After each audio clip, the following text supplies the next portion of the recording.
খাইতে খাইতে ও অতিষ্ঠ, এত মদ খাইছে, খায়া ঘোড়ার উপরে উঠছে, আনন্দ করতে যায়, এটা ভাব আছে না। ঘোড়ার উপরে উঠছে, উইটা ওই পাহাড়ে চূড়ায় যখন গেছে, এত ঠান্ডা, এত শীত, আরো খাইছে মদ। ইয়াজিদ টাস করে ঘোড়ার উপর থেকে মাটিতে পড়ে গেছে। কোথায় পড়ে গেছে? ওই যে মেয়ে তাকায়া দেখে ইয়াজিদ মাটিতে পড়ে গেছে। মেয়ের হাতে একটা অস্ত্র ছিল, একটা এরকম পেরেক জাতীয় বা ছুরি জাতীয় কিছু একটা, দৌড় মেরে আসে ইয়াজিদকে হামলা করে ইয়াজিদকে দুনিয়া থেকে বিদায় করে জাহান্নামের কুত্তা বানায় দিছে। নাউজুবিল্লাহ পড়ে। জাহান্নামের কুত্তা যখন বানায় দিল, ওখানে লাশ পড়ে আছে। লাশ কেউ আনতেও যায় নাই, কাক ভাল্লুক শিয়ালে পর্যন্ত খায় না, খাবলাইছে খালি, গোস্ত খায় নাই। নাউজুবিল্লাহ, গোস্ত খায় নাই। ইয়াজিদি বাহিনীরা খোঁজ খবর নিতে নিতে ওই পাহাড়ের চূড়ায় গিয়ে দেখে যে লাশের অবস্থা 12টা, চিনাই যায় না, দুর্গন্ধ, কুত্তা ভাষা গন্ধ। ওইখানে একটা গর্ত খুঁজে পাড়াইয়া চাপা মাটি দিছে। কি মাটি দিছে? পাড়ায়া চাপা মাটি দিয়ে রাখছে, কবর টবর না, মাটি দিয়া চইলা আইছে। এখন কয়েক সপ্তাহ পর ইয়াজিদি বাহিনীর নেতারা চিন্তা করে, কি চিন্তা করে? যে আমাদের বড় নেতা কিভাবে এই পাহাড়ের চূড়ায় পড়ে থাকবে? পাহাড়ের চূড়ায় তো আমাদের নেতা পড়ে থাকলে আমাদের অপমান হয়। দামেস্কের যে কবরস্থান আছে, ওই কবরস্থানের পাশে এক কিনারা, ভিতরে না, দেখেন আল্লাহর কি লীলা খেলা, ভিতরে না, কোথায়? দামেস্কের কবরস্থানের পাশে ছোট একটা জায়গায় গর্ত খুঁজে হাড্ডি গুড্ডি গুলো তুললেন না, পাড়ায় আউজাগাও চাপা মারি দিছে। কি দিছে? পাড়ায় বিনা জানা যায়, কোনো জানা হয় নাই, কিচ্ছু হয় নাই, এমনি পাড়ায়া মাটি দিয়া থুইছে। এর পাশে আবার লোহার ফ্যাক্টরি হয়েছে। কিসের ফ্যাক্টরি? লোহার ফ্যাক্টরি হয়েছে। লোহার ফ্যাক্টরি, যেখানে সীসা গলানো হয়, লোহা গলানো হয়। আপনারা বলেন, কামারের দোকানে ঠান্ডা নাকি গরম? যেখানে লোহা গলানো, লোহার ফ্যাক্টরিতে গরম নাকি ঠান্ডা? লোহা গলায় উপরে, মাটির নিচে পর্যন্ত গরম হয় কি হয় না? হয় কি হয় না? এখন ইয়াজিদের কবরের পাশে লোহার ফ্যাক্টরি হয়েছে, তাপ পুরো ইয়াজিদের কবরে যাচ্ছে। আল্লাহ ইতিহাস পৃথিবীর সমস্ত মানুষের কাছে নজির করে রেখেছে, ইতিহাস করে রেখেছে, নিদর্শন করে রেখেছে। যারাই আহলে বাইতের সঙ্গে দুশমনী করবে, যারাই নবীজির সঙ্গে দুশমনী করবে, যারা ইসলামের বিরুদ্ধে আঙুল উঁচু করবে, এদেরকে দুনিয়ায় থেকেই আল্লাহর জাহান্নামের আযাব দেখায় দেয়। ঠিক না বেঠে? কুফার ক্ষমতা ইয়াজিদ অন্যায়ভাবে দখল করে নিল, জোর জুলুম করে অন্যায়ভাবে কুফার ক্ষমতা দখল করে গদিতে বসেছে, চেয়ার দখল করেছে। এখন তো চেয়ার নিয়ে টানাটানি আছে না নাই? আমাকে মধ্যে আছে না নাই? বুঝলে বসফাতা, না বুঝলে কচুফাতা, গোড়ায় ফট্টাস, কাজরে বেলা নাই, খালি চেয়ার নিয়ে দখল নিয়ে টানাটানি। কথা বলে না, কাজ নাই, খালি চেয়ার, চেয়ার লাগবে। চেয়ার বসে কি করছো? কয়টা সুন্নি মসজিদ বানাইছো? চেয়ার বসে কখনো ভালো কিছু করা যায় না, কারণ তো টানাটানি করতে করতে দিন যায়। দেখেন আমাদের শাহিনশাহ সিরকুটের অনুসারে যারা দামান যারা ধরেছে, তৈয়ব স্যার রহমতুল্লাহ আলাইহি, দেখেন শত শত মাদ্রাসা চেয়ার ছাড়াই নির্মাণ করেছে। সুবহানাল্লাহ পড়েন। শত শত খানকা আছে না নাই? চেয়ার দরকার হয়েছে? ক্ষমতা দরকার হয়েছে না। ক্ষমতা যারা হক্কানে পীর মাশায়েখদের চেয়ার দখল করার কোনো প্রয়োজন, এমনিতেই আপনার আলো, আপনার নূর সারা বিশ্বে ছড়িয়ে ছিটিয়ে যাবে। চেয়ারে বসে জাহের করতে হবে না নিজেকে। আপনি যখন চেয়ারের লোভ যখন আপনার মধ্যে ঢুকে যাবে, তখন আপনার মধ্য থেকে দয়াল নবীর প্রেম ভালোবাসা বের হয়ে যাবে, আপনি লুবি হয়ে যাবেন ইয়াজিদের মতো। কথা বলে না, কথা বলে না। মাঝে মধ্যে হক কথা বলি বেশি, এর লিগে আবার অনেকে আমার পছন্দ করে না। বেশি হক কথা, বেশি কথা বলে, আসলে এগুলোই হক কথা। দালালি করলে জীবন চলবে, সাপকে সাপ বলতে হবে, ব্যাংকে ব্যাংক বলতে হবে। অনেক খতিব দেখবেন হক কথা বলে না, সুদের বিরুদ্ধে বয়ান করে না জুমায়। সুদের আলোচনা আসলে হুজুর দেখবেন খালি পাশ কাটায় যায়। অনেক খতিব আছে না নাই? মুনাফিকের আলোচনা যখন আসবে দেখবেন হুজুরে ভালোভাবে মুনাফিকের আলোচনা করে, কারণ জানে যে জুমায় যদি আমি কড়া করে যদি সুদের বিরুদ্ধে বক্তব্য দেই, চাকরি গোড়ায় পানি পড়বে। কি পড়বে? কারণ সমাজের অধিকাংশ মানুষ সুদের সঙ্গে জড়িত। আপনারা যারা খাবার দিবে, এরা খাবারই দিতাম না হুজুর, আমার দিকে চাইছে বয়ান করছো, ওই এক ইমাম সাহেব জুমার দিন সুদের বিরুদ্ধে বক্তব্য দিছে। জুমার পরে সেক্রেটারি ইমাম সাহেবরে যায় কয়, খতিব সাহেবরে যায় কয়, হুজুর আপনার লাগে আমি আর নাই, চাবি নেন। কি রে, কি হইলো, কি করলাম, চাবি কেন? বুঝেন নাই আপনি, আমি যে একটু সুদ খাই আপনারে কইছে কেডা? সেক্রেটারি সাহেব কি বলেন, কোরআন থেকে কথা বলছি, সূরা আল ইমরান থেকে, সূরা বাকারা থেকে আমি বয়ান করেছি, আপনি কি বলেন? বুঝিনে মনে করছেন? আপনি আমার দিকে কয়বার চাইছেন? কি বলে, বয়ানের সময় আপনি আমার দিকে কয়বার তাকাইছেন? আপনি তাকাইছেন, সবাই আমার দিকে চাইছে, তাই বুঝলাম যে আপনার কে যেন উস্কায়া দিচ্ছে আমার বিরুদ্ধে বয়ান করার জন্য। এরকম ঝামেলা আছে না নাই? এক জুমা, দুই জুমা, তিন জুমা, এক মাস পর চাকরি শেষ হুজুরের। কয়দিন ঠেললে থাকবে হুজুর, কয় চাকরি যে উঠে গেছে চলে যায়। আসল কথা হলো হক কথা বলছে, চাকরি চলে গেছে। হক কথা বলছে, যেই খতিবগুলো হক কথা বলে ওদের বেশি দিন খতিবগিরি টিকে। দেখবেন ইতিহাস সাক্ষী, যেই খতিব হকের পক্ষে বয়ান করবে, বাতিলকে কুত্তা দোলাই দিবে, ওই খতিব বেশি দিন সমাজে টিকতে পারবে না, মসজিদে টিকতে পারবে। আপনারা যাচাই করে দেখবেন। তো ক্ষমতা দখল করে নিল ইয়াজিদ। কে জোরে বলেন? ইয়াজিদ চিঠি লিখছে ইমাম হুসাইন রাদিয়াল্লাহু তাআলা আনহুর কাছে, যে ইমাম হুসাইন তুমি আমার হাতে বায়াত নাও। নাউজুবিল্লাহ পড়েন। ইমাম হুসাইন রাদিয়াল্লাহু তাআলা আনহু চিঠি পাওয়ার পর বলে, কি বলে, এটা মদখোর। ইয়াজিদ কিন্তু মদকে হালাল মনে করতো। ইয়াজিদ কিন্তু মদখোর ছিল, জনমের মদ খাইতো। এই প্রথম মদের লাইসেন্স দিয়েছে ইয়াজিদ। কে দিয়েছে? প্রথম মদকে হালাল মনে করেছে ইয়াজিদ। কে জোরে বলেন? ইয়াজিদ।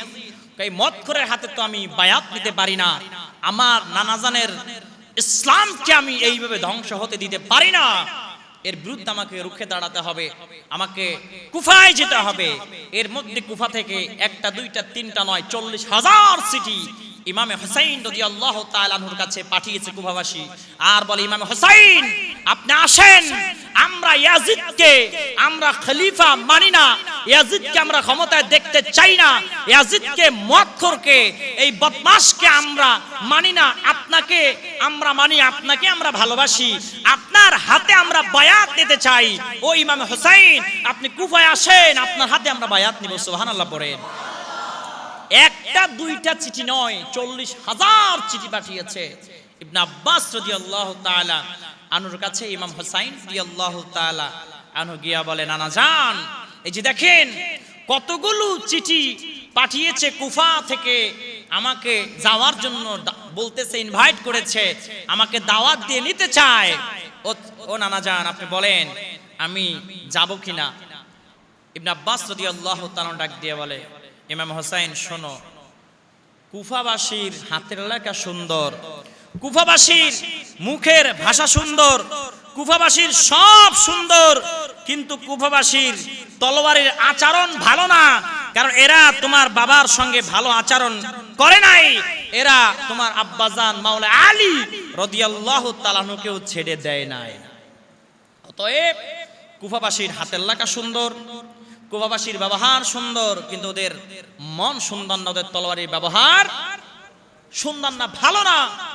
আপনি যাবেন কোনো সমস্যা নাই, কিন্তু আপনি একজন প্রতিনিধি পাঠান। আগে মুসলিম ইবনে আকিল রাদিয়াল্লাহু তাআলা আনহুকে প্রতিনিধি করে কুফায় পাঠানো হলো। কুফায় যখন পাঠানো হলো, গিয়ে শুধু কুফার শাহী জামে মসজিদে গিয়ে শুধু বলেছে, আমাকে ইমাম হুসাইন আমাকে প্রতিনিধি করে পাঠিয়েছে। বলা মাত্র হাজার হাজার কুফাবাসী ইমাম হুসাইন রাদিয়াল্লাহু তাআলা আনহুর নামে বায়াত নিয়েছে। জোরে বলেন সুবহানাল্লাহ। মুসলিম ইবনে আকিল রাদিয়াল্লাহু তাআলা দেখলেন যে কুফার পরিবেশ তো অনেক সুন্দর, সবাই তো ইমাম হুসাইনকে চায়। যেই কুফার শাহী জামে মসজিদে মুসল্লি হতো না এক কাতার, সেখানে মুসলিম ইবনে আকিল রাদিয়াল্লাহু তাআলা যাওয়ার পর ফজরের নামাজে মসজিদ ভরপুর হয়ে, বারান্দা ভরপুর হয়ে মাঠ পর্যন্ত ভরে যায়। সুবহানাল্লাহ পড়েন। ইমাম হুসাইন রাদিয়াল্লাহু তাআলা আনহুর কাছে চিঠি পাঠানো হলো যে, ইমাম হুসাইন আপনি চলে আসেন, কুফার অবস্থা অনেক ভালো, এরা আপনাকে চায়, আপনার হাতে বায়াত নিতে চায়, আপনার নামে হাজার হাজার কুফাবাসী বায়াত গ্রহণ করেছে। ও ইমাম হুসাইন আপনি আসেন নির্দ্বিধায়, কোনো আপত্তি নাই। এই চিঠি পাওয়া মাত্র ইমামে হুসাইন রাদিয়াল্লাহু তাআলা আনহু ৭২ জন আহলে বায়ত নবী পরিবার নিয়ে রওনা হয়েছে কুফার উদ্দেশ্যে। জোরে বলেন সুবহানাল্লাহ।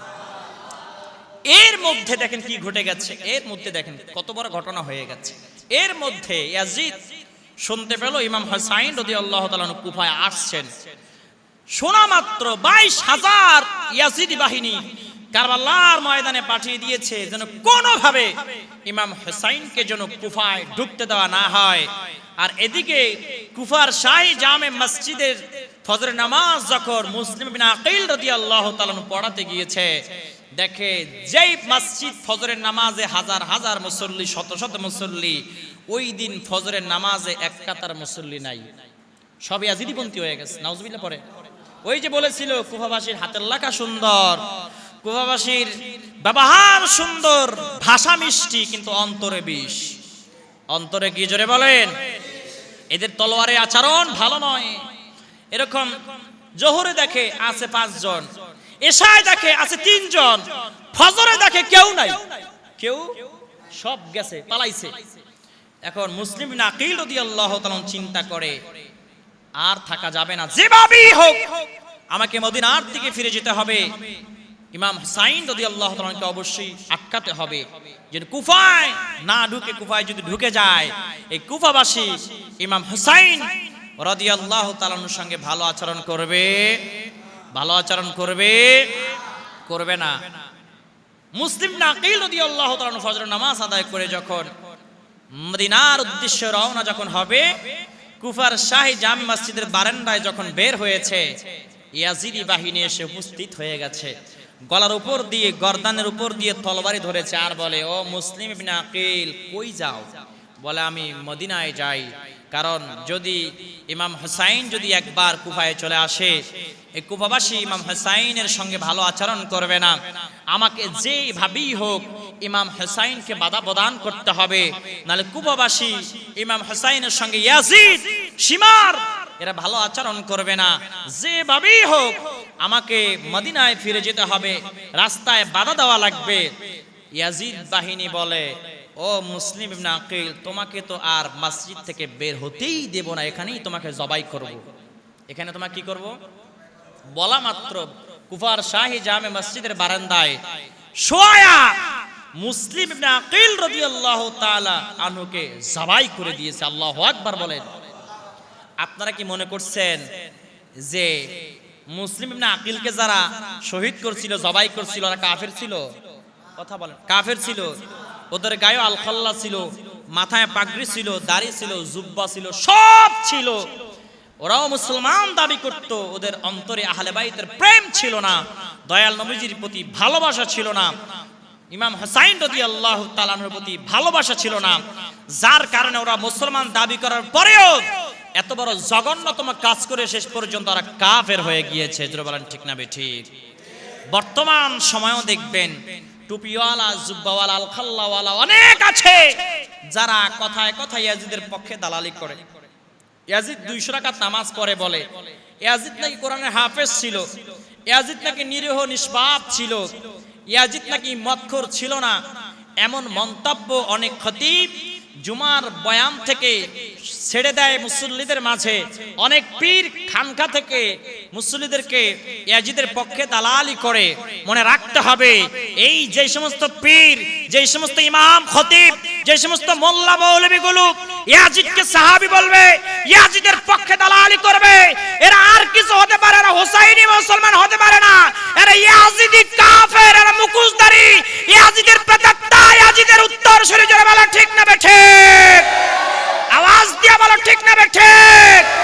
এরাই একমাত্র সদায় কারবালার মাহফিলগুলো আসলে এরা আসতে চায় না। এরাই একমাত্র মুহররম মাস আসলে উঠিপুরের আগে কিভাবে ইয়াজিদকে বাঁচানো যায়। জোরে বলো ঠিক না বেঠিক? মনে রাখতে হবে, এরা আর কিছু হতে পারে, আশিক রাসূল হতে পারে পারে না। আশিক রাসূল হলে তো জান্নাতে যাবে, আর ইয়াজিদি হলে তো জাহান্নামে যাবে। কারণ নবীজিকে ভালোবাসলে, আহলে বাইতদেরকে ভালোবাসলে জান্নাত দিবে কে? আল্লাহ সূরা নিসার 13 নম্বর আয়াতে বলেছেন, ওমা ইউতিউল্লাহ ওয়া রাসূলাহু ইউদখিলহু জান্নাতিন তাজরি মিউ তাহতিহাল আনহার, আমার আল্লাহ বলে যারা আমার হাবিবকে ভালোবাসবে তাদেরকে আমি আল্লাহ এত সুন্দর জান্নাত দিব, যেই জান্নাতের নিচ দিয়ে নহর সমূহ প্রবাহমান থাকবে। জোরে বলেন সুবহানাল্লাহ, আরো জোরে বলেন সুবহানাল্লাহ। পাইলে নিরালায় গো নবী, পাইলে নিরালায়, পাইলে নিরালায় গো নবী, আমি দুই কদমে চুমু খাব, দুই কদমে চরণ দুলি। পাইলে নিরালাই গো নবী, পাইলে নিরালাই, পাইলে নিরালাই গো নবী, ও পাইলে নিরালাই গো নবী, পাইলে নিরালাই, পাইলে নিরালাই গো নবী। দয়াল নবী কত দূরে লোহিত সাগরের তীরে, দয়াল নবী কত দূরে লোহিত সাগরের তীরে, মদিনার সোনার ঘরে, মদিনার সোনার ঘরে শুয়ে আছে সর্বদাই। পাইলে পাইলে নিরালাই, পাইলে নিরালাই গো নবী, জোরে পাইলে নিরালাই গো নবী, ও পাইলে নিরালাই গো নবী। আওয়াল করিয়া সে জান আখেরে করলে না গামন, ধন্য হলো বিশ্বভুবন, ধন্য হলো বিশ্বভুবন, শান্তি এলো দুনিয়ায়। পাইলে নিরালাই গো নবী, ও পাইলে নিরালাই গো নবী, জোরে পাইলে নিরালাই গো নবী, পাইলে নিরালাই, পাইলে নিরালাই গো নবী। উম্মতি উম্মতি বলে কাঁদেন নবী জীবন ভরে, উম্মতি উম্মতি বলে কাঁদেন নবী জীবন ভরে। এখনো কাঁদতেছেন নবী, এখনো কাঁদতেছেন নবী, পাপী উম্মতের মায়ায়। পাইলে নিরালাই গো নবী, ও পাইলে নিরালাই গো নবী। সালাতুন ইয়া রাসূলুল্লাহ, সালামুন ইয়া হাবিবাল্লাহ আলাইকুম, লা ইলাহা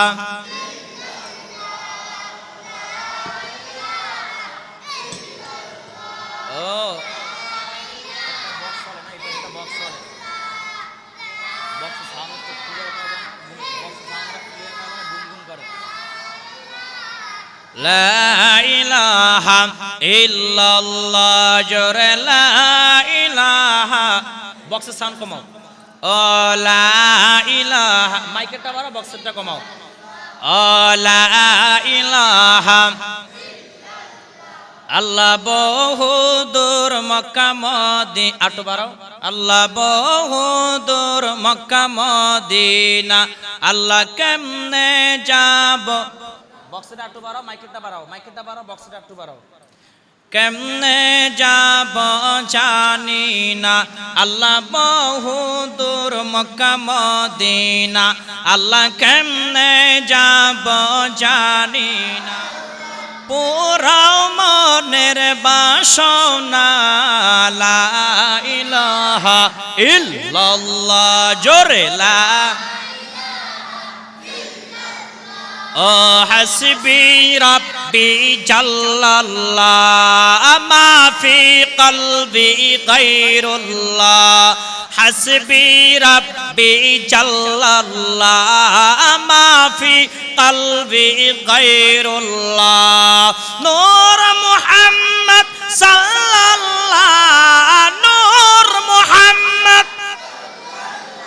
ও লা ইলাহা ইল্লাল্লাহ, সুবহান সুবহানাল্লাহ ওয়ালহামদুলিল্লাহ ও সুবহানাল্লাহ লা ইলাহা ও লা ইলাহা ইল্লাল্লাহ জোরে লা ইলাহা এখন ঠিক আছে ও লা ইলাহা ইল্লাল্লাহ জোরে লা ইল্লাল্লাহ জোরে লা ইলাহা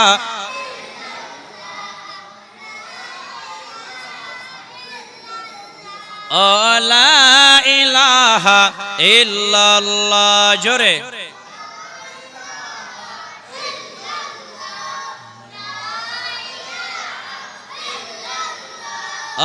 লা ইলাহা ইল্লাল্লাহ মাইকেরটা বাড়াবা বক্সেরটা মিডিয়াম রাখবা লা ইলাহা ইল্লাল্লাহ জোরে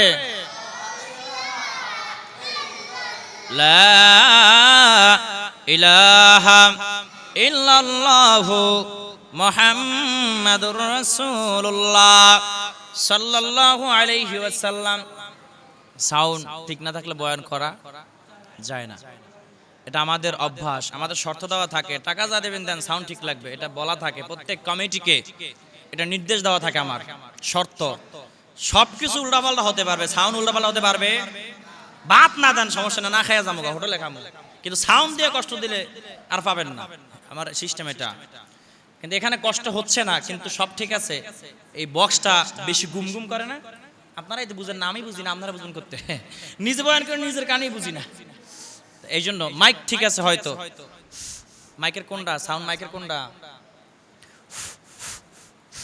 মাইকে তো মানে আওয়াজই হয় না মাইকের আওয়াজ হচ্ছে কিনা দেখেন তো বাইরে যে একজন লা ইলাহা ও লা ইলাহা ইল্লাল্লাহ জোরে লা ইলাহা লা ইলাহা ইল্লাল্লাহ মাইকে আওয়াজ নাই মাইকে আওয়াজ একদম নাই লা ইলাহা ইল্লাল্লাহ জোরে লা ইলাহা লা ইলাহা ইল্লাল্লাহু মুহাম্মাদুর ঠিক আছে এবার মুহাম্মাদুর রাসূলুল্লাহ সাল্লাল্লাহু আলাইহি ওয়াসাল্লাম কষ্ট হচ্ছে নি জোরে বলেন সাউন্ড যাও ঠিক করে লইতাছি টেনশন করিয়েন না কারণ মসজিদ তো মসজিদে বয়ানে আসলে সাউন্ড একটু ত্রুটি হয় স্বাভাবিক বুঝেন নাই এটা মনে হয় স্পিকার এই বড় বসানো তো ওইজন্য আওয়াজ দিচ্ছে সাউন্ড বক্সটা কমাও লা ইলাহা ইল্লাল্লাহ জোরে মাইক বুঝে এমন কেউ নাই এখানে মাইক সিস্টেম বুঝে এমন কেউ নাই লা ইলাহা মাইক বুঝে এমন কেউ নাই বুঝতেছে না তো হয়তো মাইকের সাউন্ড কমে ফেলতেছে নাহলে বক্স ডাউন করে দিচ্ছে এরকম হচ্ছে মাইকের সাউন্ড নাই এখন দেখেন নাই তাড়াতাড়ি মাইক ঠিক করো মাইক বুঝে এগুলো ভাড়া আনছে না তো একটা ম্যান দিতে পারে না এরা একটা ম্যান 200 টাকা দিতেন সমস্যা একটা ম্যানকে 200 দিলে সমস্যা আছে বয় রাখতেন ওরে কারণ বয়ান যখন উঠবে তখন সাউন্ডগুলো ডিস্টার্ব হলে আর বয়ান হয় না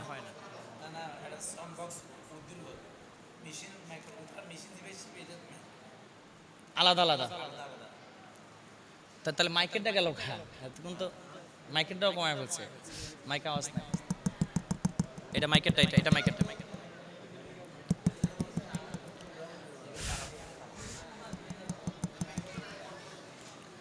লা ইলাহা ইল্লাল্লাহ জোরে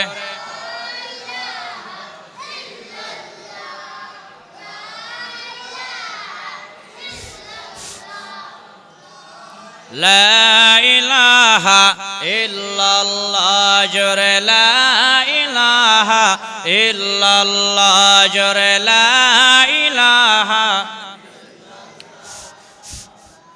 বাইরে আওয়াজ হয়? লা ইলাহা, সানবাস কোথায়?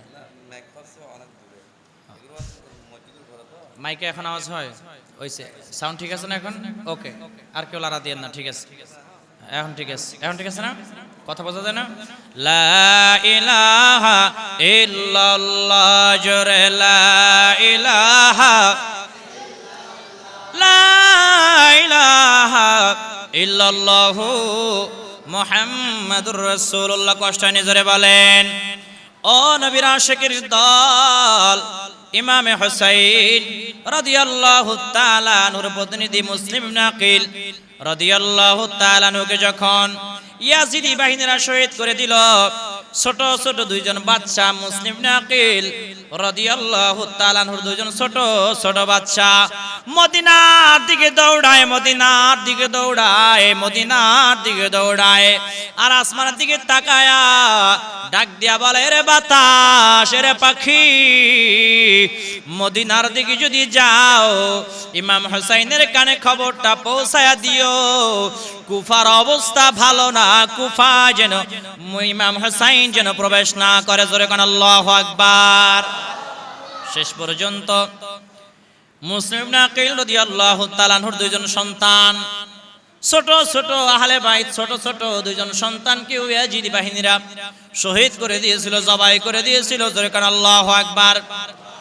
ইমামে হুসাইন রাদিয়াল্লাহু তাআলা আনহু সফর করতে করতে করতে করতে যখন কারবালার ময়দানে যখন চলে এসেছে, এসে দেখে ইয়াজিদি 22,000 বাহিনীরা পুরো কারবালার ময়দান ঘেরাও করে ফেলেছে। আর ইমাম হুসাইনের সঙ্গে আছে কতজন? মাত্র 72 জন আহলে বাইত, মাত্র 72 জন নবী পরিবার, মাত্র 72 জন নবী পরিবার। 22,000 ইয়াজিদি বাহিনীরা ঘেরাও করে রেখেছে, ফোরাত নদীর তীর পর্যন্ত ঘেরাও করে রেখেছে। ইমামে হুসাইনকে ডাক দিয়া বলে, রে ইমাম হুসাইন, তুমি আর কুফায় যেতে পারবা না, তুমি আর কোন দিক যেতে পারবা না, এই কারবালার ময়দানে আমাদের সঙ্গে যুদ্ধ করা লাগবে। কি করা লাগবে? জোরে বলেন। ইমামে হুসাইন রাদিয়াল্লাহু তাআলা আনহু বারবার ডাক দিয়ে বলেছিল, ও সীমার, আমি কিন্তু যুদ্ধ করতে আসি নাই, তোমরা আমাকে ইনভাইট করেছ, তোমরা আমাকে আহ্বান করেছ, তোমরা আমাকে দাওয়াত দিয়েছ, তোমাদের দাওয়াতে আমি কুফায় যাচ্ছি, আমি কিন্তু যুদ্ধের প্রস্তুতি নিয়ে আসি নাই, আমি যুদ্ধ করতে আসি নাই। আমাকে হয়তো কুফায় ফিরে যেতে দাও, কুফায় যেতে দাও, আর না হয়তো আমাকে মদিনা মনোরায় ফিরে যেতে দাও। সীমার বলেছিল, ইয়াজিদি বাহিনীরা বলেছিল, রে ইমাম হুসাইন, না না, তোমাকে তো কুফায় কোনোভাবেই আমরা ঢুকতে দিব না, আর মদিনায়ও তোমাকে আমরা ফিরে যেতে দিব না, এখানেই আমাদের সঙ্গে যুদ্ধ করা লাগবে। ইমামে হুসাইন রাদিয়াল্লাহু তাআলা আনহু বুঝতে পেরেছে, আমার দয়াল নবীজি 50 বছর আগে বলে গিয়েছে, ও ইমাম হুসাইন, তোমার ঘোড়ার পা যে এখানে সামনের দুইটা পা দেবে যাবে, ওখানেই তোমাকে শহীদ করে দেওয়া হবে, ওখানেই তুমি শাহাদাত বরণ করবে। ইমামে হুসাইন রাদিয়াল্লাহু তাআলা আনহু দেখতে পেলেন, বুঝতে পারলেন, তাকে দেখি ঘোড়ার সামনের দুইটা পা কারবালার ময়দানে দেবে গিয়েছে। ইমামে হুসাইন রাদিয়াল্লাহু তাআলা আনহু বুঝতে পেরেছে, এখানেই আমাকে শাহাদাত বরণ করা লাগবে, এখানেই আমাকে শহীদ করে দেওয়া লাগবে। অতএব আমি যতই চেষ্টা করি না কেন, এই সীমার বাহিনী, ইয়াজিদি বাহিনী আমাকে মদিনায়ও ফিরে যেতে দিবে না, আমাকে কুফায়ও ফিরে যেতে দিবে না। ইমামে হুসাইন রাদিয়াল্লাহু তাআলা আনহু ওইখানে তাবু গাড়লেন, রাতের আধারে সবাইকে এক তাবুর নিচে ডাকলেন, ডাক দিয়া বলে, ও আহলে বাইতরা শোনো, আজ রাতের আধারে তোমরা যে যেখান থেকে পারো পালায়ন করে চলে যাও, এই 22,000 ইয়াজিদি বাহিনীর সঙ্গে আমি ইমাম হুসাইন একাই লড়াই করব। কারণ আমার আল্লাহ বলে ওয়া কানা হাক্কান আলাইনা নাসরুল মুমিনিন। এরে বান্দা, যখন তোমরা আমি আল্লাহর রাস্তায় জিহাদে নামবা, যখন তোমরা আমি আল্লাহর জন্য তাগুতের বিরুদ্ধে লড়াই করবা, তোমাদের দল আছে কিনা দেখার দরকার নাই, তোমাদের সৈন্য আছে কিনা দেখার দরকার নাই, তোমাদের অস্ত্র আছে কিনা দেখার কোনো প্রয়োজন নাই। তোমরা যখন আমি আল্লাহর জন্য নামবা, ওয়া কানা হাক্কান আলাইনা নাসরুল মুমিনিন, আমি আল্লাহ তোমাদেরকে সাহায্য করা ওয়াজিব হয়ে যায়। আর একটু জোরে বলেন না সুবহানাল্লাহ। ইমামে হুসাইন রাদিয়াল্লাহু তাআলা আনহু যখন বলেছে তোমরা যে যেখান থেকে পারো পলায়ন করে চলে যাও, নবী পরিবার আহলে বাইতরা কি বলছিল নাকি আচ্ছা আমরা পালাই, কইছিল নাকি? না না না, তারা ডাক দিয়ে বলেছিল এরে ইমামে হুসাইন, আমরা একসাথে এসেছি, আপনাকে একা ফেলে আমরা পলায়ন করে যাব না। ইয়াজিদি বাহিনীর হাতে আপনাকে তুলে দিয়ে আমরা যদি মদিনায় ফিরে যাই, কাল কিয়ামতের ময়দানে আমরা দয়াল নবীজি সাল্লাল্লাহু আলাইহি ওয়াসাল্লামের সামনে কিভাবে চেহারা দেখাবো, কি রূপে আমরা জবাব দিব?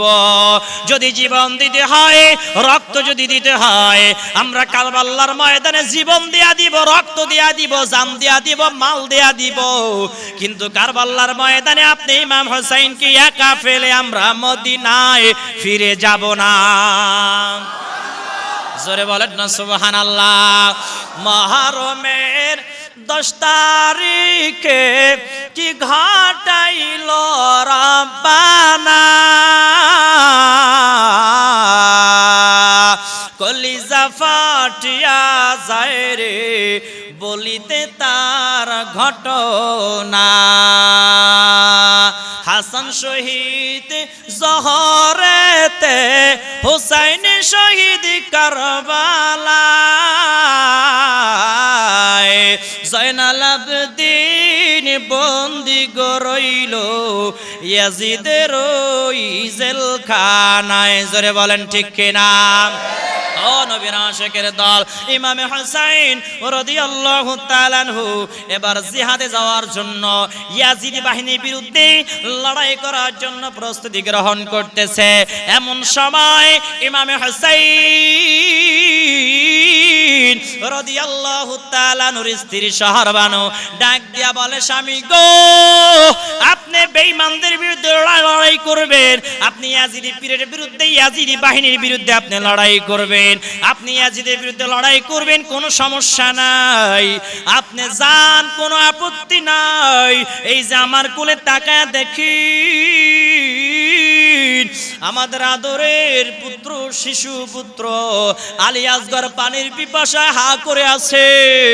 3 দিন যাবত স্থানে দুধ নাই, পানি খাইতে পারি না, স্থানে দুধ পর্যন্ত নাই, পানির পিপাসায় আলী আসগর হা করে আছে। একটু পানি যদি আপনি পান করায় আনতে পারেন তাহলে আলী আসগর বেঁচে যাবে গো স্বামী, আর না হলে আলী আসগর একটু পানির জন্য দুনিয়া থেকে বিদায় নিয়ে চলে যাবে। ইমাম হুসাইন রাদিয়াল্লাহু তাআলা আনহুকে ডাক দেয়া বলে, স্বামী গো,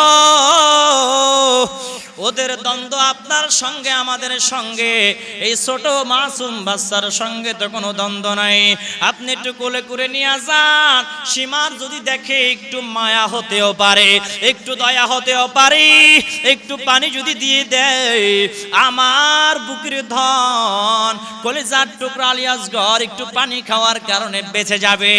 ইমামে হুসাইন রাদিয়াল্লাহু তাআলা আনহু আলী আসগরকে কোলে নিয়ে ফোরাত নদীর কিনারায় চলে গেছে।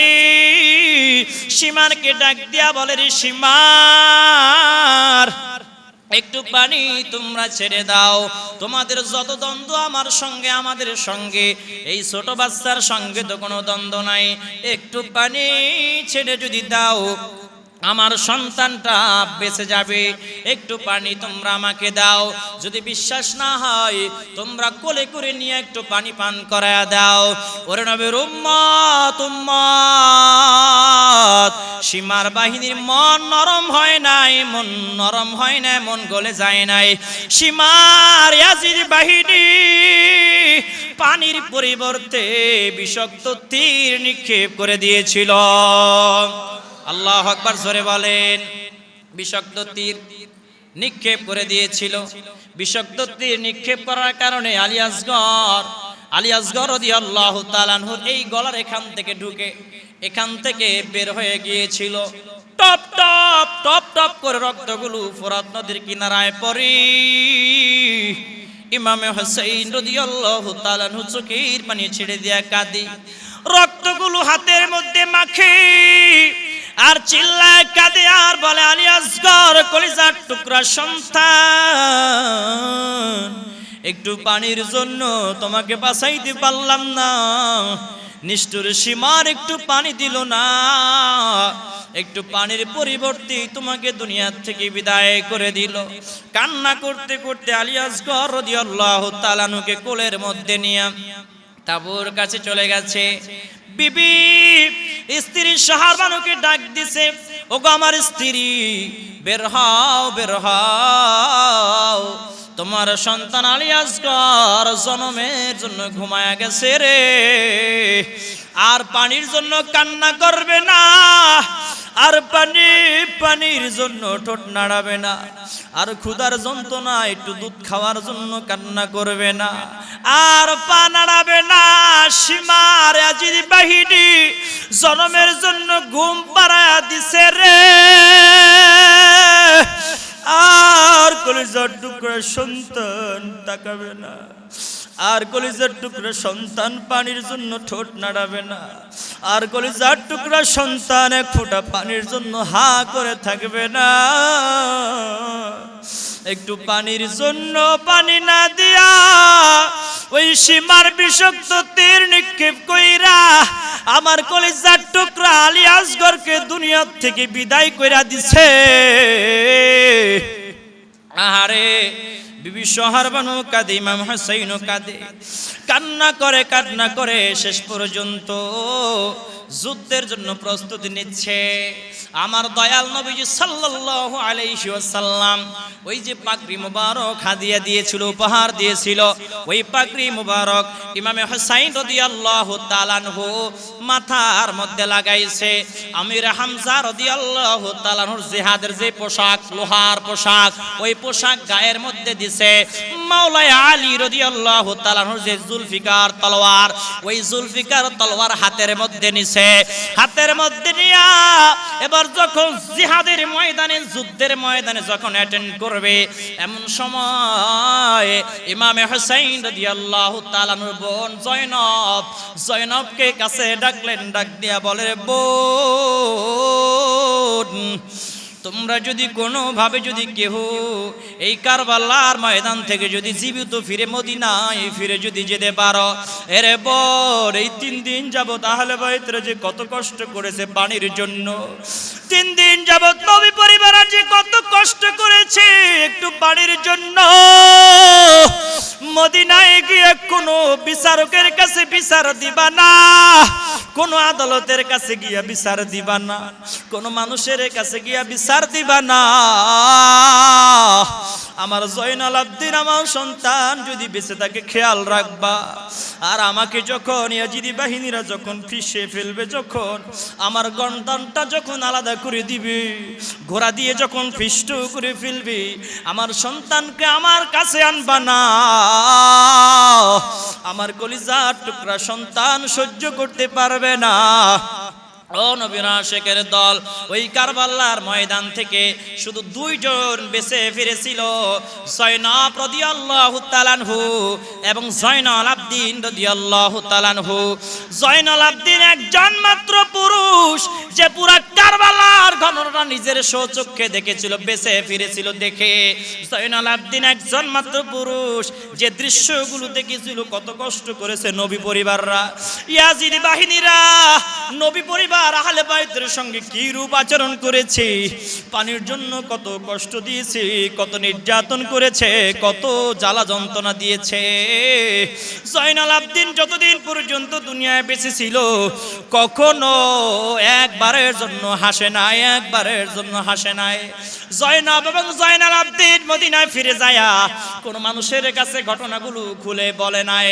হাজার হাজার মদিনাবাসী আহলে বাইতের সঙ্গে 3 দিন কারবালার ময়দানে কি রূপ আচরণ করা হয়েছে শোনার জন্য সবাই পাগল হয়ে গেছে। সবাই এসে ভিড় জমিয়েছে। কারো কাছে কোনো ঘটনা খুলে বলে না। জয়নব এবং জয়নাল আবদিন রাদিয়াল্লাহু তাআলা আনহু আমার দয়াল নবীজির রওজা মুবারকের কাছে দাঁড়ায়া চোখের পানি ছেড়ে দিয়ে কান্না করে করে ঘটনাগুলো খুলে খুলে বলেছিল। 3 দিন যাবত নবী পরিবাররা কত কষ্ট করেছে, ইমাম হুসাইন কত কষ্ট করেছে, 72 জন নবী পরিবার একটু পানির জন্য কত কষ্ট করেছে। ইয়াজিদি বাহিনী কিভাবে পানি বন্ধ করে দিল, পুরো ঘটনাগুলো যখন আমার দয়াল নবীজি সাল্লাল্লাহু আলাইহি ওয়াসাল্লামের রওজা মুবারকের কিনারায় দাঁড়াইয়া চোখের পানি ছেড়ে দিয়ে কান্না করে বলেছিল, যত মানুষ শুনেছিল চিল্লায়া চিল্লায়া হাউমাউ করে কান্না করেছিল। ওরে নবীর উম্মত, ইসলামের জন্য আমার দয়াল নবীজিকে ভালোবেসে আহলে বাইতরা ওই কারবালার ময়দানে রক্ত দিয়েছিল। জোরে বলেন ঠিক না বেঠিক? ও নবীর আশিকের দল, এবার ইমাম হুসাইন রাদিয়াল্লাহু তাআলা আনহু যুদ্ধের ময়দানে নেমে গেল। বেঈমানদেরকে ইয়াজিদি বাহিনীদেরকে কচুকাটা করে সীমার তাকায় দেখি ইমাম হুসাইনকে এইভাবে দামানো যাবে না। ইমাম হুসাইনকে যদি ঘোড়ার উপর থেকে ফেলে দেওয়া না যায় কোন রকম তো আমরা ওই ইমাম হুসাইনের সঙ্গে আমরা পারবো না, যেইভাবেই হোক ঘোড়ার উপর থেকে ফেলে দেওয়া লাগবে। সীমা দৌড় মাইরা যায়া দৌড় মেরে চলে গেছে, গিয়ে ইমাম হুসাইনের পায়ের মধ্যে আঘাত করে ঘোড়ার উপর থেকে ফেলে দিয়েছে। ঘোড়ার উপর থেকে যখন টাস করে কারবালার ময়দানে যখন পড়ে গিয়েছে, লাফ মেরে সীমার ইমাম হুসাইন রাদিয়াল্লাহু তাআলা আনুর বুকের উপরে বসে গিয়েছে। গলার উপরে এইভাবে ছুরি দিয়ে চিপ মেরে ধরেছে, কিন্তু গলা কাটে না, গলা কাটতে পারে না। ইমাম হুসাইন ডাক দিয়া বলে, এরে সীমার, তোকে আমি চিনতে পেরেছি, তুই তো কালো ডোরা কাটা কুকুর। আমার নানা জান 50 বছর আগে তোর ভবিষ্যৎবাণী করে গেছে। আমার নানা জান বলেছিল, এ ইমাম হুসাইন, আমি স্বপ্ন দেখলাম তোমার রক্তের মধ্যে কালো ডোরা কাটা কুকুর মুখ দিয়েছে। এরে সীমার, তুই তো সেই কালো ডোরা কাটা কুকুর, তোর গায়ের মধ্যে শ্বেত রোগ হয়েছে, তোর গায়ের মধ্যে কালো সব দাগ রয়েছে। তুই তো সেই কালো ডোরা কাটা কুকুর যে আমাকে আজকে কারবালার ময়দানে আমার শিরচ্ছেদ করে ফেলবে, আমাকে শহীদ করে দিবে। এরে সীমার, তুই আমাকে শহীদ করে দে, কোনো সমস্যা নাই, কিন্তু গলার সামনে দিয়ে যতই পোষাও না কেন আমার গলা কাটতে পারবি না, কারণ আমার গলার উপরে আমার নানা জান হাজার উপরে বারের উপরে চুমু খেয়েছে। দয়াল নবী যেই গলেতে চুমু খেতেন দিনে রাতে, সেই গলেতে নিষ্ঠুর সীমার ছুরি যে চালায়।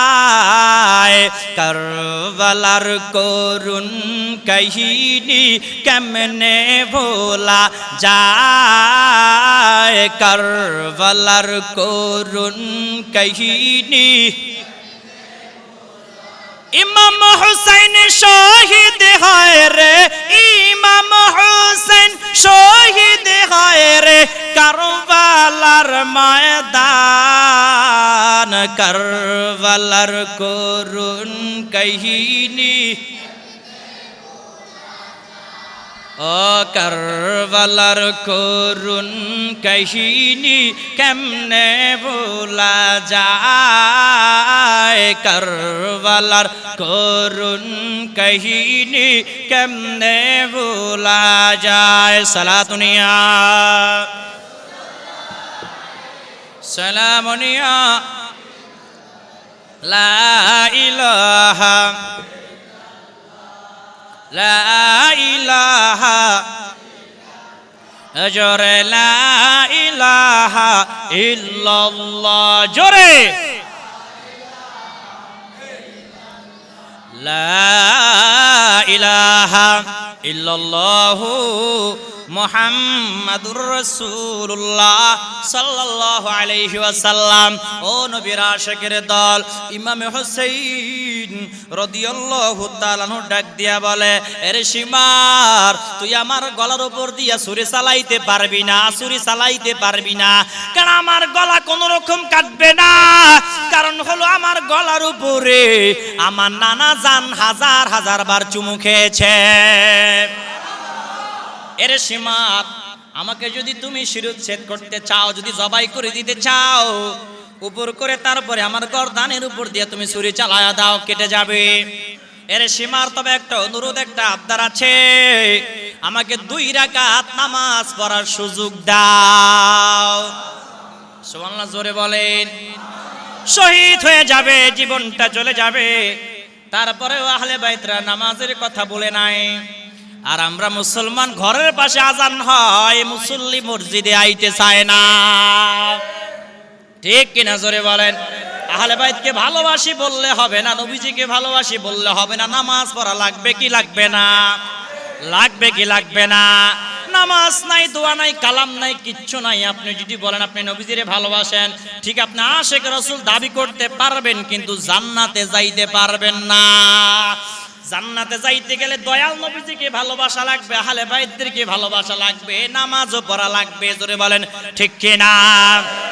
ও নবীর আশিকের দল, এবার সীমার ইমাম হুসাইন রাদিয়াল্লাহু তাআলা আনহুকে উপর করে ফেলায়া গর্দানের উপর দিয়া যখন তলোয়ারি চালা দিছে, গর্দানটা শিরচ্ছেদ হয়ে গেছে, আলাদা হয়ে গেছে।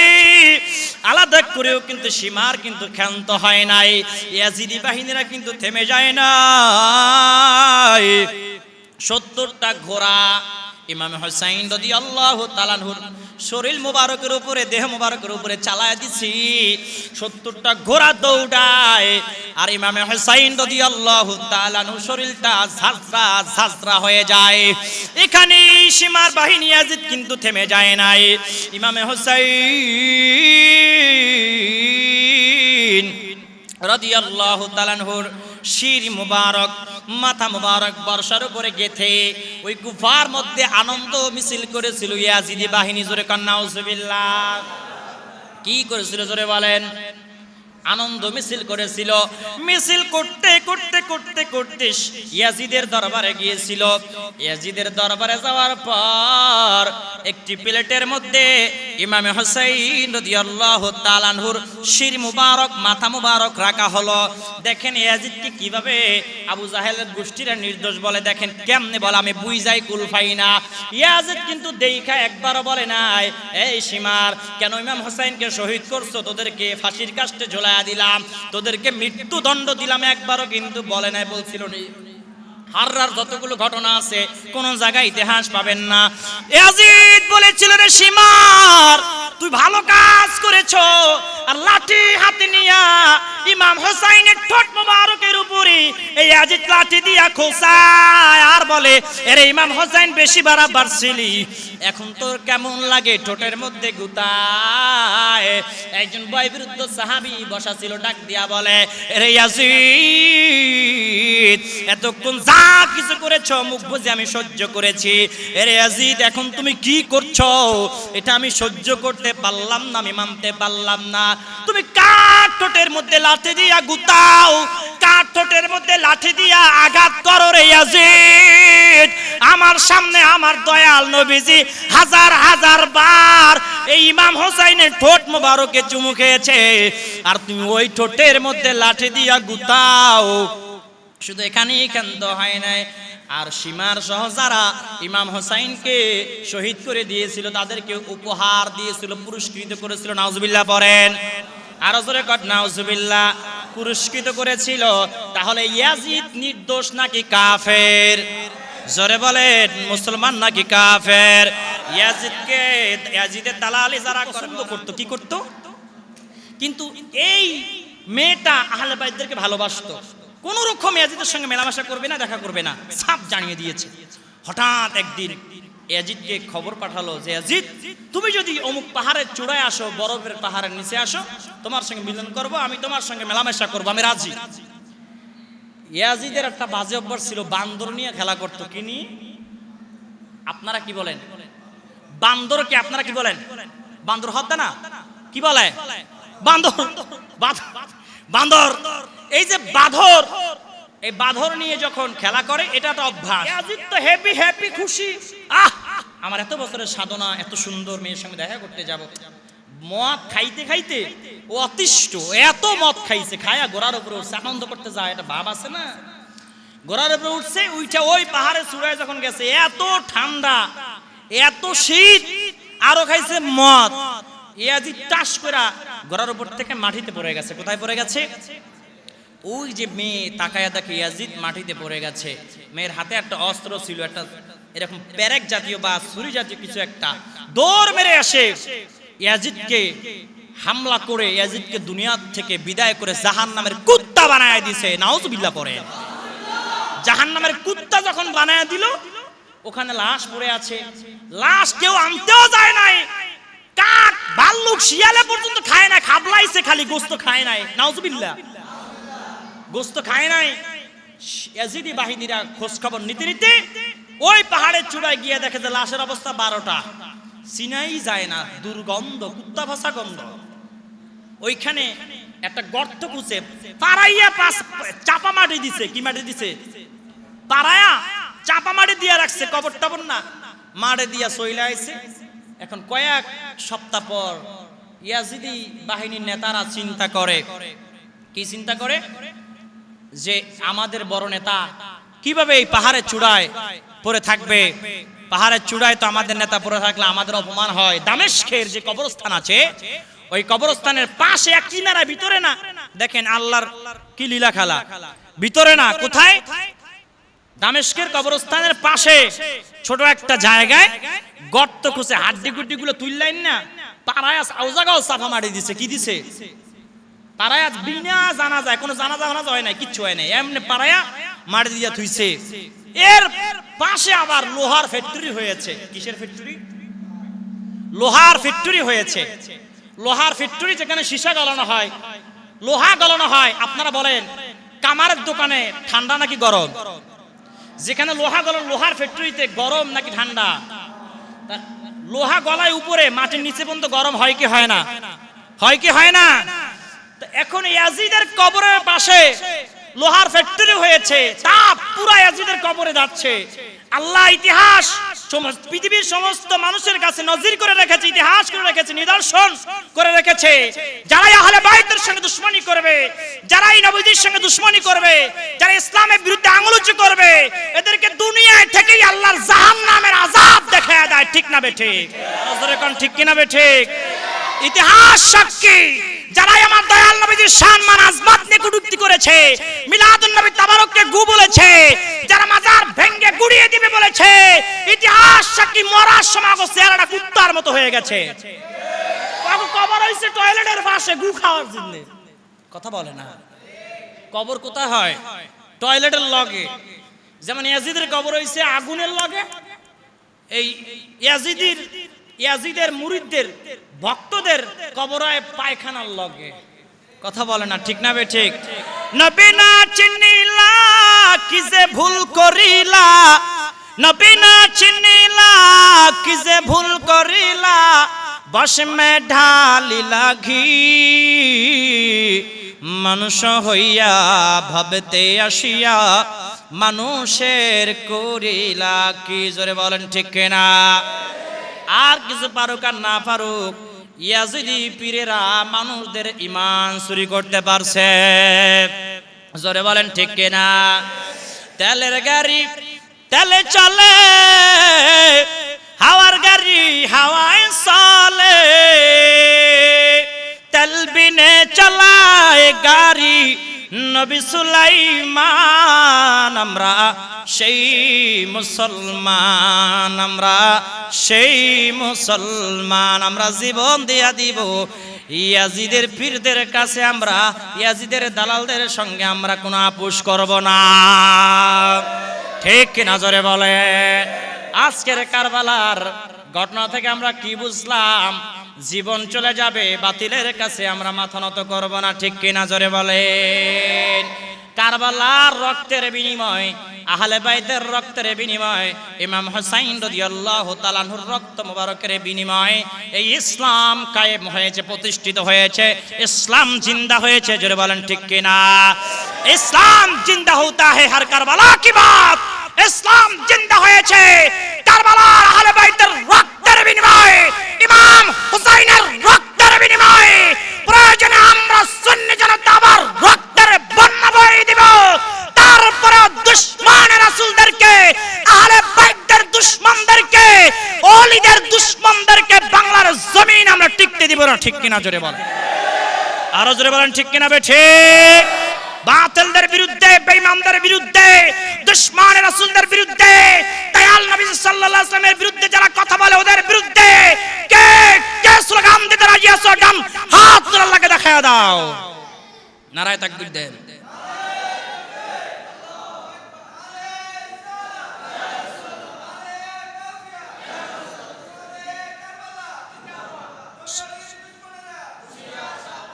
সালাতুন ইয়া রাসূলুল্লাহ, সালামুন ইয়া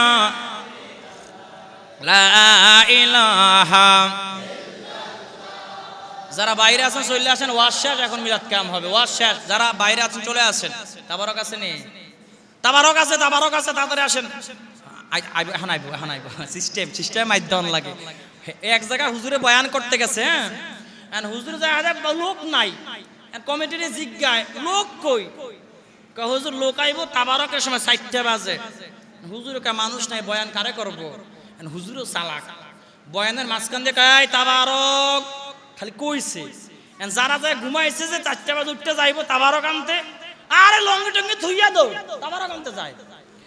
বাপ ছেলে গেছে তাবারক আনতে, মাহফিলে যায় দেখে যে বাপের লঙ্গি নেই। এখন ছেলে ডাক দিয়া বলে, আব্বা যান নিচের দিকে লোক একটু তাকান। লঙ্গি লঙ্গি তো নিচে, দেখেন লঙ্গি নাই, আছে হেইডা। আব্বা যান লঙ্গি কই? কার তাবারক আনতে দৌড় মারছি না, লঙ্গি তো কম্বলের তলে থুইয়া আইছি। কোথায় থুইয়া আইছি? তা তাবারকের টাইমে অনেকে কিন্তু চলে আসে, দেখবেন ওয়াজে নাই, ওয়াজে নাই। এই জন্যই তো ডাব্লিউ রামগো গালাগালি করে, বিরানি খোর কয়। তা বিরানি খোর কোক আর সিন্নি খোর কোক আর বন্ড কোক কিছু আসে যায়। সুন্নিরা তাবারকের পাগল না, সিন্নি বিরানির পাগল না, টাকার পাগল না, সুন্নিরা হলো মদিনা ওয়ালার পাগল। ঠিক কিনা জোরে বলেন? মুঝে কুফা ওয়ালো মুসাফির না সমঝো, मैं आया नहीं हो बुलाया गया हो।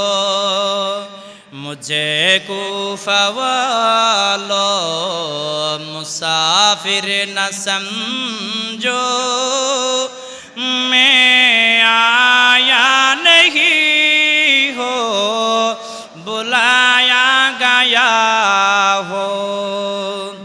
कि मेहमान बना कर सताया गया हो, मैं रोया नहीं हो रुलाया गया हो। खुदा जाने कैसी ही मैं जवानी, 72 प्यासो काए बंदे पानी, मुकद्दर में हो जे कौसर का पीना, मैं प्यासा नहीं हो पिलाया गया हो। ভালো লাগে কি লাগে না? लागे कि लागे ना? झुका था जो सरवार निगाह खुदा में, वही सर कलम हो गया करबला में।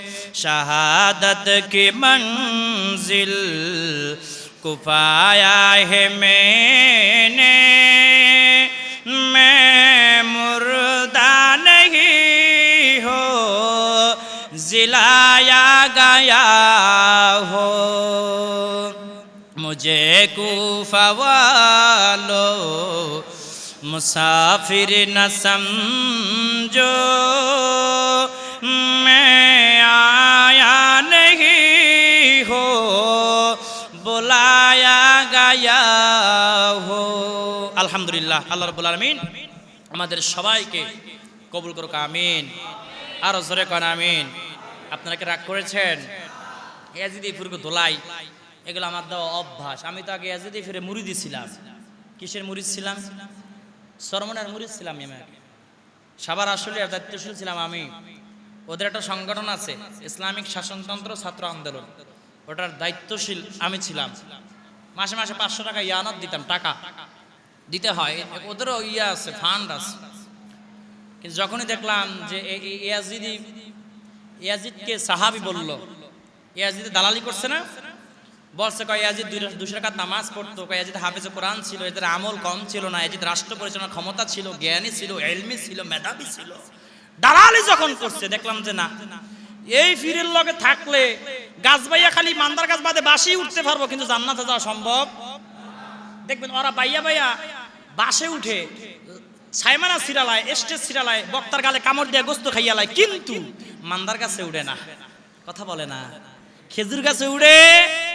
তা আমি একদিন জিজ্ঞাইলাম, কিরে এসকের ঠেলায় যে বাইয়া বাইয়া সাইমানা সিরালাও, সাইমানা সিট তো বাসে উঠছ, কারেন্টের তার ধরলি না তুই, কারেন্টের তার ধরলি না, এসকের ঠেলায় তো কারেন্টের তার ধরার কথা। কথা বলে না কেন?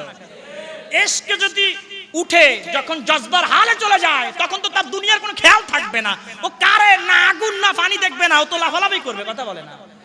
কিন্তু বাচ্চা বাচ্চা সাইমেনা না ছিঁড়ে, হুজুরের স্টেজ ছিঁড়ে, ব্যানার ছিঁড়ে, হুজুরের গালে কামড় দেয়, সুম্মা দেয়, গলা চেপে ধরে, কিন্তু মান্দার কাছে উঠে না। তা আমি কইলাম, তুই বাসে উঠছস ভালো কথা, এখন তুই মান্দার কাছে উঠবি, কারণ এখানে অনেক মান্দার গাছ আছে। এই ওখানে নদী, চারপাশে নদী, অনেক খেজুর গাছ, মান্দার গাছ আছে নদীর পাশে। এই মান্দার গাছে তো উঠতে হইব। আমি কই, তুই যে বাসে উঠতে আমার ফিটটার উপরে পড়লি টাপ্পাস কইরা, আমার মাথা তো ভাঙিয়া গেছে গা। কয় বেটা এসকো এসকো, রাত বেটা এসকো এসকো ঠেলায় মান্দার গাছ বাদ দিয়ে তুই এই বাসে উঠলি কে? বাসে উঠছিস কারেন্টের তার ধরে শর্ট খাইলি না কা? তা বুঝলাম যে এইটা কোনো এসকো এসকো না, বন্ডামি। কথা বলে না। আমি কি এখন দিমু সর গস্তে গস্তে পিছনে চলে গেছে। কোথায় চলে গেছে? চিন্তা করলাম যে ইয়াজিদের পীরের মুরিদরা বাঁশ গাছে উড়ে, স্টেজ ছিঁড়ে, প্যান্ডেল ছিঁড়ে, হুজুরের দাড়ি ছিঁড়ে, গলা চেপে ধরে ফাঁসি দিয়ে মাইরা লায় বক্তারে, কিন্তু মান্দার গাছে উঠতো না, খেজুর গাছে উঠতো না, কারেন্টের তারও ধরতো না। এটা হলো ভণ্ডামি। ঠিক কিনা বে ঠিক? জজবার হালের নামে এরা ভণ্ডামি করে, ঠিক না? আমাকে তাহির হুজুর একটু জিকির করলো, ওগো কাবাকাবি করা, ভণ্ড ভণ্ড, আর লাফাইতে লাফাইতে ব্যাঙ্গের মতন এমনি এমনি করতে করতে বুক করে লাফ মেরে বাসে উঠে, ওইটা বুঝি ভণ্ডামি হয় না, ওইটা এসকে হয়। কথা বলে না কেন? এটা তো বড় ভণ্ডামি। কথা বলে না। আমরা তো জিকিরের তালা তালে সুন্নিরা একটু জিকির করার চেষ্টা করে, শরীর লড়ায়, আর ওরা তো টানে ঠেলায় লাফ দিয়া বাসে উঠতে যায়, সুন্নিরা বাসে উড়ে না। কথা বলে না। সুন্নিরা বাসে উড়ে, বক্তার গালে কামড়ও দেয় না। সেদিনকে দেখলাম একটা ওয়াজ, যে বক্তার গলা চাপে যাচ্ছে, আর একটু যদি বক্তা ঠিক থাকতো তো বক্তা মানে ফাঁসি খেয়ে মইরাই যাইতো, মানে এত জোরে গলা চাপে যাচ্ছে। ঠিক কিনা জোরে বলে? যাক, আল্লাহ করে হেদায়েত দান করুক। যখন আমি দেখলাম যে এটা ভণ্ডামি, এই পীরের মুরিদ থাকলে তো জাহান্নামে যাওয়া লাগবে। ইয়াজিদি পীর আমি 3-4 তালাক 100 তালাক দিয়া তারপর আমি আল্লাহ হযরতের কিতাব রিসার্চ করে, এটা আপনারা শুনেছেন, গবেষণা করে দেখলাম সুন্নিয়ত হক, আহলে সুন্নাত জামাতি হক, আর সব বাতিল। তখন আমার হুজুর কিবলা আলম আওলাদ রাসূল আল্লাহ রাসূল তাহের শাহ হুজুরের হাতে বায়াত নিয়ে আমি সুন্নিয়তে চলে আসছি। মারহাবা বলেন।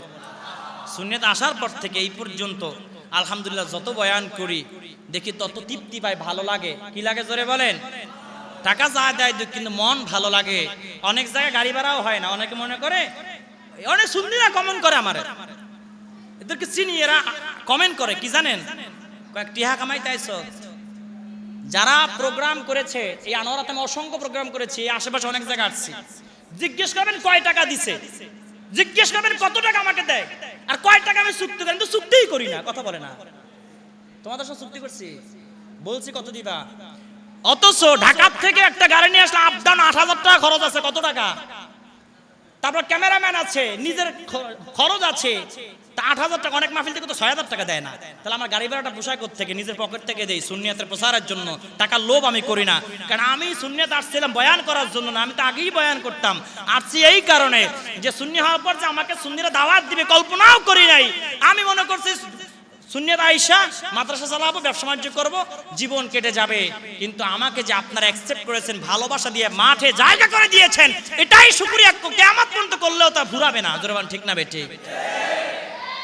ভাইরাল হতে মানুষ আকীদা চেঞ্জ করতে হয় না। ভাইরাল হতে গেলে ওই মাইকের সামনে গালাগালি করলে ভাইরাল হওয়া যায়, কথা বলে না। আগে যেমন আপনাকে সুন্নি গালাগালি করতাম, এমনি তখন থেকে তো আপনারা সাবগায় টিভিতে ওয়াজগুলো দেখে আপনারা কমেন্ট করতেন কি করতেন না? নূরে বাংলা হুজুর আর বয়ানে হুজুরের যেই দোলাই দিতাম, এটা তো আপনারা দেখছেন। তাহলে তখন থেকেই তো আপনারা আমাকে চিনেন। নতুন করে ভাইরালের কিছু নাই। আকীদা চেঞ্জ করে তখন যখন সঠিকটা বুঝতে পারে, যখন বুঝে না এই আকীদা ঠিক না, রং ইয়াজিদি আকীদা, ওই আকীদা তালাক দিয়ে তখন আলোচনা জামাতের আকীদা চলে আসে। ঠিক কিনা বেঠে? হিন্দু থেকে মুসলমান হলে যেমন জীবনের রিস্ক থাকে, তদ্রূপভাবে ডাব্লিউ থেকে সুন্নি হলো জীবনের রিস্ক থাকে। কথা বলে আল্লাহ রাব্বুল আলামিন আজকের এই মাহফিলকে কবুল করুক। আমার জন্য দোয়া করবেন। আমি এখন সেই ঢাকায় চলে যাব, কালকে জুমা পড়াতে হবে গাজীপুরে, ঢাকা। এই যে সেদিনকেও আসছিলাম, পরশু 2 দিন আগে আসছিলাম এই পটিয়া জঙ্গল খাইন, পটিয়াতে আসছিলাম। তো অনেক বিশাল মাহফিল আয়োজন ছিল। মোস্তফা আজহারি ভাই ছিল, আমি ছিলাম, অসংখ্য বক্তা ছিল। এটা ধরো তো কয়েকটা পিক, অসংখ্য বক্তা ছিল। ওখানেও বয়ান আমি বলেছি, ইয়াজিদের পীরের 2 গালে স্যান্ডেল মারো তালে তালে।